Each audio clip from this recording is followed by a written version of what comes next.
Salut, salut, salut, salut, Dieudonné Fongan, c'est moi, promoteur de la chaîne YouTube Le Petit Élevage FK. Bienvenue sur notre chaîne. Aujourd'hui, nous allons parler d'un thème, d'un sujet aussi important que les autres. Après avoir parlé de retard de mise bas, aujourd'hui, je viens parler d'une autre chose, d'un autre accident dans l'élevage, un autre accident dans l'élevage de lapins. Je vais parler de la mise bas hors de la boîte de nid. La mise bas hors de la boîte de nid. La boîte à nid. La mise bas. Pourquoi la mise bas hors de la boîte à nid? Parce que nous avons constaté, et beaucoup se plaignent, et disent ma lapine met bas hors du nid.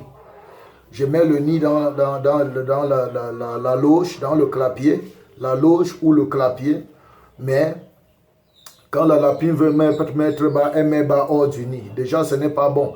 Parce que quand la lapine met bas hors du nid, si vous n'êtes pas là pour ramasser les petits et les remettre dans le nid, quand ils vont attraper froid, la lapine risque de les manger. Elle risque de les bouffer. Et on va parler maintenant de cannibalisme. Ok? Et j'ai déjà fait une vidéo où je parle du cannibalisme des lapins. C'est-à-dire les lapins qui mangent leurs petits à la naissance. C'est ça le cannibalisme. J'ai parlé de ça dans une vidéo. Et je vous conseille d'aller voir. Je vous conseille de chercher cette vidéo sur notre chaîne et d'aller voir où j'ai parlé du cannibalisme.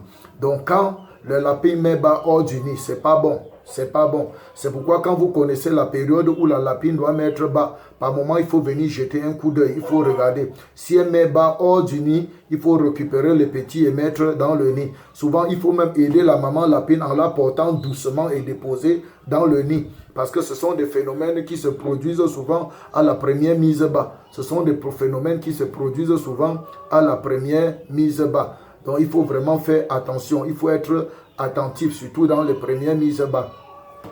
Donc quand la lapine met bas hors du nid, c'est pas bon. C'est pas bon. Il faut être là à temps pour récupérer les petits avant qu'ils ne soient glacés, avant qu'ils ne prennent froid. Parce que quand ils ont même pris froid, il faut éviter. Si tu n'es pas là, la maman peut la bouffer. Okay? Donc la mise bas en dehors de la boîte de nid est souvent due à l'inconfort de la femelle dans cette boîte. Quand vous voulez faire la boîte à nid, il faut que ça respecte les normes. Il faut que ça respecte les dimensions. Il faut que ce soit approprié. Parce que quand ça ne respecte pas les dimensions et les normes, la maman aura des problèmes à entrer dans le nid. Et si elle entre même dans le nid, elle ne sera pas confortable dedans. Et elle va détester ces boîtes de nid. Elle va détester cet hôpital-là. Elle va détester cette clinique-là de mise bas d'accouchement. Et elle va accoucher dehors. Et puis elle va accoucher là où elle sera à l'aise. Et puis les conséquences vont arriver. Donc les mises bas en dehors de la boîte à nid sont souvent dues à l'inconfort de la femelle dans cette boîte. Souvent le problème n'est pas qu'il n'y a pas la boîte, mais c'est qu'il y a la boîte. Mais elle ne met pas bas dans le nid. Pourquoi? Parce qu'il y a une mauvaise accessibilité au nid. Au nid, à la boîte à nid. Souvent le clapier est de taille basse. Le clapier est de taille basse. Et les dimensions de la hauteur du nid n'est pas respectée. C'est trop élevé. Maintenant, pour sauter et entrer à l'intérieur, elle souffre beaucoup, elle peine beaucoup à s'élever pour entrer, vu la taille du nid et vu aussi la taille, la hauteur du clapier. Donc, il y a une mauvaise accessibilité. Souvent, c'est étroit. C'est tellement étroit qu'elle est mal à l'aise dedans. Alors, elle préfère ne pas y aller. La deuxième chose qui fait qu'elle n'entre pas dans le nid, elle ne met pas bas dans le nid, c'est quoi? C'est le manque de quiétude, le manque de paix. Ce sont des lapins qui ont été stressés pendant le suivi. Ils ont été stressés, ils n'ont pas confiance en elles. Vous voyez, manque de quiétude. Ils ont un manque de quiétude, vraiment. Ce que je vais dire, et je dis toujours, quand vous avez des lapines gestantes, ne les dérangez pas, laissez-les au repos, laissez-les tranquilles. Donnez-leur une certaine confiance, une certaine paix. Vraiment, ne brutalisez pas. N'amenez pas les bruits bizarres là-bas. N'amenez pas toutes sortes de désordres là-bas. Ok? La troisième chose qui fait que la lapine n'entre pas dans le nid pour mettre bas. La troisième chose, ça peut être la présence de souris dans la boîte à nid. La présence de souris dans la boîte à nid. Rappelez-vous, je vous ai dit dans une vidéo. Que quand la maman abandonne ses lapines, où je parlais de la maman qui abandonne, la lapine qui abandonne ses petits. Je disais qu'il ne faut pas toucher les lapereaux. Parce que quand vous touchez les lapereaux, l'odeur de votre main, l'odeur de la main de l'homme, quand ça touche les lapereaux, ça ressemble à l'odeur d'un serpent ou à l'odeur de souris. Vous voyez, ça ressemble à l'odeur de serpent ou à l'odeur de souris. L'odeur de la paume de main de l'être humain, quand ça touche la peau d'un lapero, l'odeur là mélangée avec le lapero sur le lapero, quand la maman sent, ça ressemble à l'odeur d'un serpent ou l'odeur d'un souris. Et puis, les lapins sont allergiques aux souris, aux rats et aux serpents. Donc, quand un serpent est passé quelque part, le lapin s'éloigne. Quand une souris est passée quelque part, le lapin s'éloigne. C'est pourquoi j'avais conseillé dans une vidéo pour ceux qui nourrissent leur lapin avec la provence. J'ai dit que si vous êtes dans une zone où il y a beaucoup de souris, ne les nourrissez pas avec la provence le soir. Ou bien si vous mettez le soir, mettez à partir de 18 h de sorte qu'avant que la nuit n'arrive, qu'elle a fini. Parce que si elle mange, il y a reste.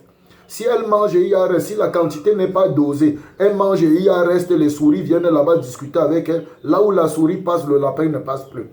Le lapin ne passe plus. Ok? Donc, quand dans la boîte à nid, les souris entrent là-bas. Quand les clapiers sont mal conçus de sorte que les souris entrent dans la boîte à nid, urinent dedans. La maman ne peut pas mettre bas dedans. Elle va abandonner, elle peut pas. Elle va mettre bas au sol.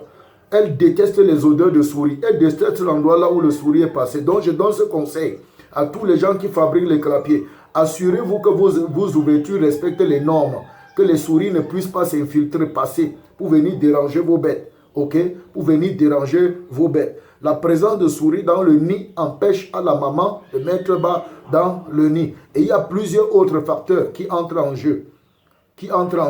Donc quand la maman, au lieu de mettre bas dans la boîte à nid, elle met bas hors de la boîte à nid, c'est un comportement possible chez les femelles primaires. Donc quand elles font comme ça le plus souvent, comme je vous ai dit, ce sont des femelles primaires ou bien les primipares. Voilà, les primipares. Les premières mises bas, celles qui viennent de commencer. Et le plus souvent, je vous ai dit les choses qui causent ça. Ce qui cause souvent ça. Ok?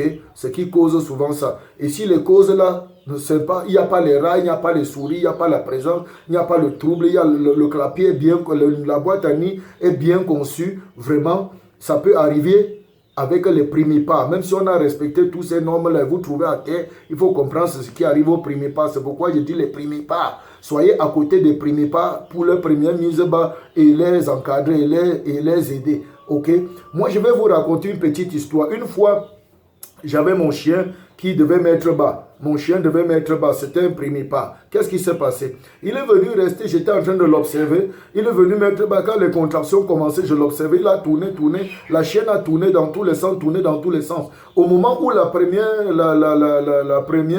le premier chiot allait sortir. Quand il est sorti, il est resté sur ses fesses, sur son postérieur derrière. Il est resté là-bas accroché. Pendant qu'elle poussait, elle s'est retournée et elle a vu un petit chiot accroché là-bas. Elle a couru partout avec ce truc, comme si il y avait quelque chose qui était accroché. Elle stressait. Elle courait partout. Elle fuyait avec un lapin suspendu sur ses fesses comme ça. Il a fallu qu'on poursuive le chien dans tout le quartier pour l'attraper et le maîtriser pour lui dire que, oh maman chienne, c'est un phénomène normal. Ce qui sort de toi là, c'est pas la mort.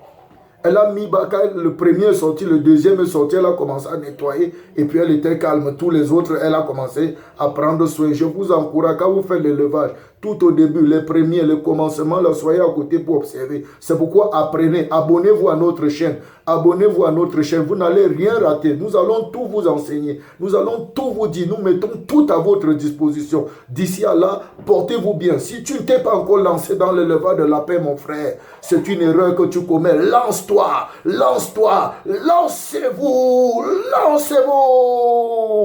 Peace.